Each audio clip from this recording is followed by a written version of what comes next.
As the lockout gets closer and closer to the start of the regular season, it's going to impact what many people care most about when it comes to football, and that's fantasy football. And Eric, you have some tips on what people should do to adjust for the lockout, and it starts with quarterbacks, as it often does. How the veterans may be in a better position than the younger guys this year, even more so than normal. Yeah, I mean, I think, the guys like Drew Brees and Aaron Rodgers, Tom Brady, Peyton Manning, they're going to go off boards quickly anyway. Yeah. But this year, I think you put an extra emphasis on these guys. I think they're that much important because they've been in their systems for so long.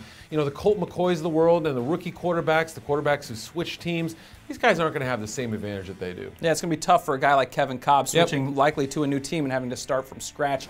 But rookies, while quarterbacks may struggle, not necessarily for running backs. Yeah, I think guys like Mark Ingram with the Saints, Ryan Williams with the Cardinals, Mikel LaShore with the Lions, these guys are going to be able to go in because it's the easiest position to learn as a rookie. Hit this hole. That's what they're telling these guys to do. Probably not going to have to worry about pass protection. They're going to have them running the football, and I think that's going to allow them to jump in right away. And maybe even as you get further down the list, the DeMarco Murrays and Roy Hellus of the world, maybe even getting a chance, even though they're rookies. Now, another thing to look at is the schedule, and while it's always important to look at who you're going to be playing, this year maybe even more so as well. Defense probably ahead of offense as always, but for longer this year. Yeah, if we assume that the offseason has been cut into so badly, we look at the fantasy schedule and who faces the tough defenses early, it's a good chance those offensive players are going to struggle. Look at the Vikings. They face 4 of our top 14 fantasy defenses to start the season in a row.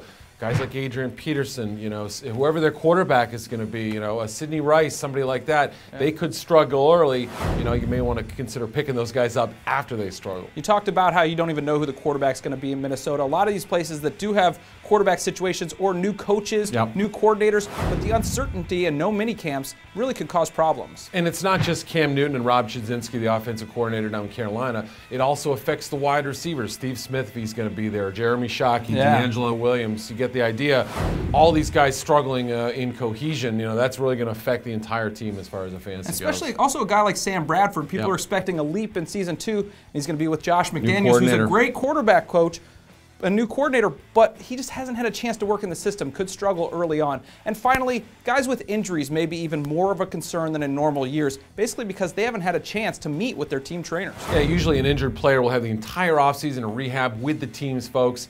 People like Maurice Jones-Drew, Tony Romo, Dallas Clark, the Giants, Steve Smith. Yeah. They had to work out on their own, work with their own medical people, and get updates from third parties and such. So they're not going to have that close contact with the teams. Maybe they're not quite up to schedule as they normally would be. And, I mean, they're paying for a lot of this stuff, and, worrying about insurance and all these other things in the offseason. Normally, you have the comfort of the team. Not so much the case this year.